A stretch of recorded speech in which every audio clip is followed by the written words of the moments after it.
जिंदगी की भागदौड़ में आज लोग जहां अपनों के लिए भी सेवा नहीं कर पाते, आज हमारे साथ ऐसी शख्सियत मौजूद हैं जो अपने पूरे परिवार की जिम्मेदारी निभाने के साथ साथ एक ऐसा संस्थान चला रहे हैं जो दिव्यांग बच्चों की मदद कर रहा है।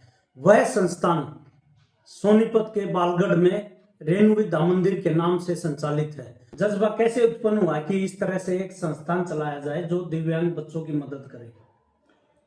मेरी एक बच्ची है, वो शुरू से दिव्यांग है, सारे काम कर लेती है, पर उसमें कुछ कमियां हैं जो नॉर्मल बच्चों में नहीं होती हैं।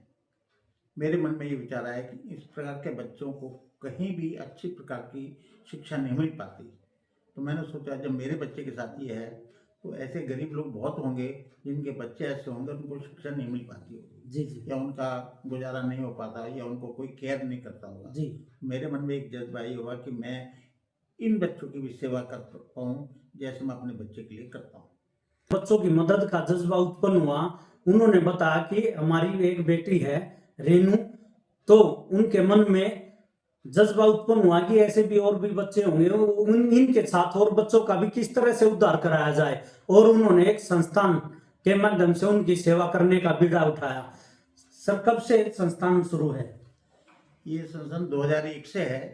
शुरू में सब 4 बच्चे थे, 2 स्पेशल और 2 नॉर्मल, और आज संस्थान में 350 बच्चे हैं जिसमें 150 दिव्यांग हैं और 200 नॉर्मल बच्चे हैं। यानी कि हम ये चाहते हैं जी, जो दिव्यांग बच्चे हैं वो यदि नॉर्मल बच्चों के साथ पढ़ेंगे तो उनका जो दिमाग है वो और विकसित होगा, और वो शायद जो हम सोच रहे हैं, हमारे मन में तमन्ना है, ये बच्चे उसी धारा में रहें जो नॉर्मल बच्चे रहते हैं। यही मेरा एक उद्देश्य है। देखिए, संस्थान का यह भी प्रयास है कि दिव्यांग बच्चों को साधारण बच्चों के साथ शिक्षा दी जाए ताकि वे भी उनके साथ रहकर कुछ साधारण रूप धारण कर सके और वे भी एक साधारण जिंदगी में आ सके। जी, किस तरह की मदद दी जाती है दिव्यांग बच्चों को? स्कूल की तरफ से फीस? देखिए, हम दिव्यांग बच्चों से कोई फीस नहीं लेते, और हमारे पास फिजियोथेरेपी, स्पीच थेरेपी, सब प्रकार के कोर्स हैं जिन बच्चों को हम सिखाते हैं। जो बोल नहीं पाते बच्चे, उनको हम ट्रेनिंग देते हैं, बोल पाते हैं। हमारे यहाँ ऐसे ऐसे बच्चे हैं जो शुरू में बिल्कुल नहीं बोल पाते थे, और आज हमारी संस्था के प्रयास जी, से बच्चे बोल पाते हैं, डांस कर पाते हैं। कुछ बच्चे तो ऐसे थे जो बिल्कुल जिनके हाथ पैर भी नहीं थे, मतलब आप ये कह सकते हैं हाथ आधे हैं, पैर जी, भी जी, आधे हैं, पर उन बच्चों ने भी जो जज्बा इस स्कूल में दिया या उनको मिला इस स्कूल से, ये काबिल तारीफ है। क्योंकि हमारे जो टीचर्स हैं या जो हमारे स्टाफ है वो भी डेडिकेटेड है।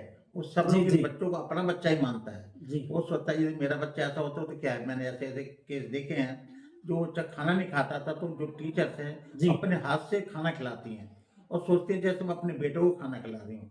तो ये मेरा प्रयास है, और मुझे बड़ा खुशी होती है कि मेरा जो स्टाफ है या जो मेरे साथ कर्मचारी काम कर रहे हैं जी, जी, सारे इस प्रकार के हैं कि वो ये समझते हैं कि जो काम नानक गुप्ता कर रहा है ये हम लोग को भी कर रहे हैं, और उसमें उन लोग का बहुत बड़ा हाथ है।